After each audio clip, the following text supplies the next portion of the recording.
Eh bien bonjour à tous messieurs dames, bienvenue sur cette nouvelle vidéo, c'est Néo. Aujourd'hui Crypto Hebdo, le rendez-vous de la semaine des cryptos, des news et tout ce qu'on peut parler dans le monde de la crypto.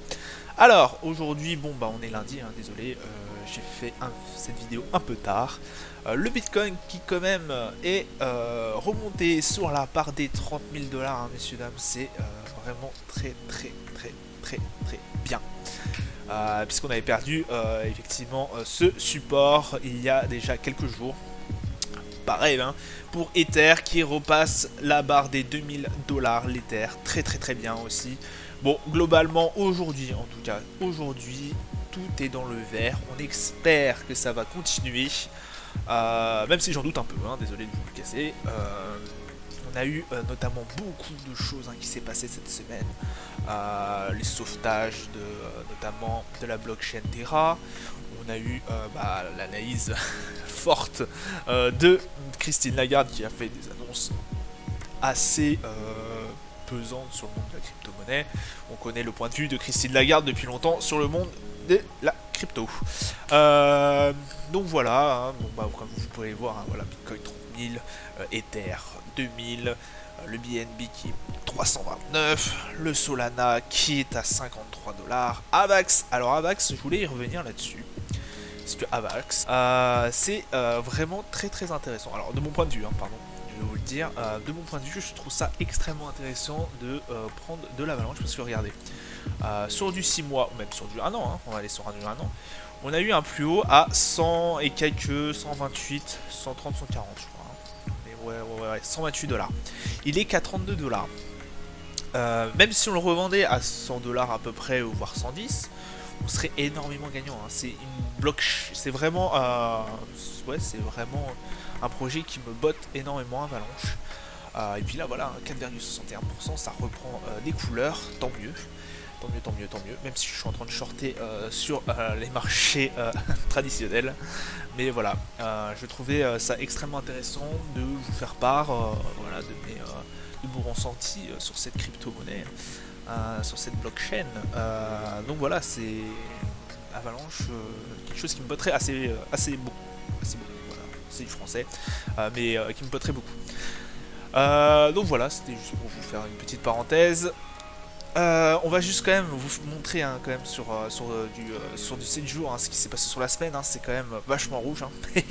On a notamment Bitcoin qui a descendu à moins 2,65%, l'Ether 3,52. Alors, ça a été assez petit parce que je vous aurais fait une vidéo à 19h le vendredi, je pense que là on prenait beaucoup plus cher.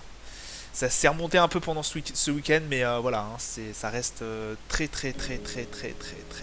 dur au niveau des crypto-monnaies et au niveau aussi des marchés traditionnels financiers. Mais l'écosystème en globalité, l'économie en général, l'économie mondiale ne va pas très bien, hein, comme vous avez pu le voir sur mes précédentes vidéos. Et vous le savez que ces deux marchés, les marchés financiers trad et les marchés de la crypto-monnaie sont extrêmement corrélés et en ce moment bah, les deux ne vont pas bien, parce que l'un ne va pas bien, l'autre ne va pas bien non plus. Enfin, bref, voilà, hein, comme je vous l'ai dit, parler un peu d'Ethereum, hein, Ethereum, une baisse qui n'en finit pas. Bon, bah, c'était il y a quelques jours. On était passé en dessous des 2000 dollars et quelques. On avait tapé un support à 1700 dollars. Je sais pas si vous vous rendez compte. Certains prédisaient du coup un retour vers 1400 dollars. Heureusement, hop, ça s'est repris. On est remonté au-dessus des 2000 dollars. Mais la tendance reste baissière. Hein, baissière, pardon. Donc, oui, faut faire très attention. L'Ethereum reste encore pour moi une valeur assez sûre de la crypto-monnaie. Quoique sûr maintenant ne veut plus trop dire grand chose, hein, puisque quand on a vu un stablecoin s'effondrer, bon, est-ce qu'on peut dire que le monde de la crypto-monnaie est toujours aussi sûr? Je ne pense pas. Mais voilà, hein, ça reste pour moi l'une des valeurs assez sûres. Hein. C'est pas comme si on allait trader sur du Stepen ou je sais pas quoi. Hein. Là, c'est beaucoup plus spéculatif. Mais voilà, les terres, on a toujours les terres 2.0 hein, qui va bientôt arriver, enfin qui est en train de se construire petit à petit. Mais effectivement, voilà, je devais vous faire part de ça, que les terres est descendu sur le support de 1700 dollars. Bon, à voir ce qui va se passer cette semaine. Est-ce qu'on va avoir des grosses annonces qui vont faire flancher le marché? Voilà. Donc Tether qui a du coup voulu réduire sa participation au papier commercial au premier trimestre, voilà, donc de 17% et de 20% supplémentaires au deuxième trimestre de l'année, de cette même année. En parallèle, l'entreprise du coup a renforcé ses positions sur le fond du marché monétaire des bons du trésor américain, ce qui est beaucoup plus stable, de 13% en passant de 34,5 à 39,2 milliards de dollars. Voilà, donc Tether, on voit qu'en fait ce crack au niveau de la blockchain Terra, bah ça a fait énormément flancher le marché des crypto-monnaies, hein. Ça a été un gros séisme, même si bon bah voilà, on connaît les limites, on connaît les limites de tout ce qui est décentralisé et autres. Bon, j'étais pas très fan non plus du Luna. Après, ça n'engage que moi, hein. Il y a Binance aussi qui a communiqué là-dessus, hein, qui dit qu'il avait perdu 1,6 milliard de dollars à cause du Terra. Il fait la grimace, il fait un peu la gueule, CZ. Mais ça reste quand même l'une des plus gros. Hein, Binance reste quand même la plus grosse plateforme d'exchange en crypto-monnaie.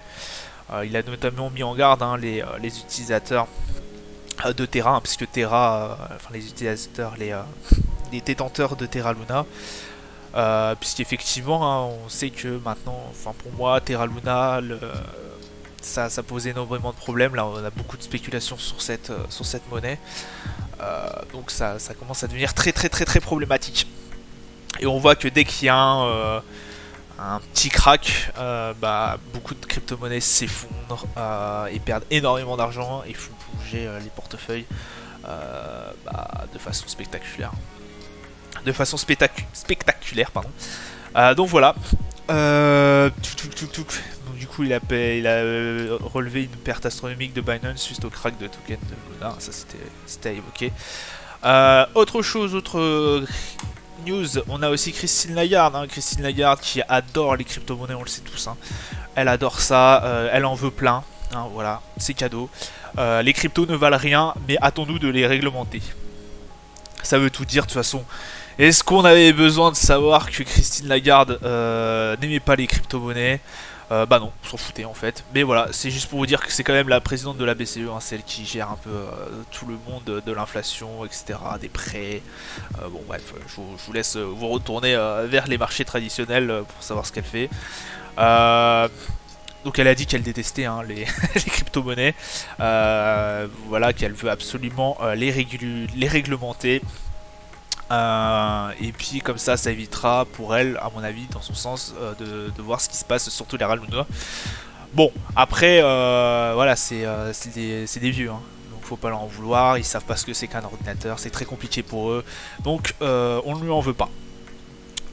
Après, voilà, ce qu'elle dit, réglementer les crypto-monnaies, ça a à la fois un bon sens et à la fois un mauvais sens.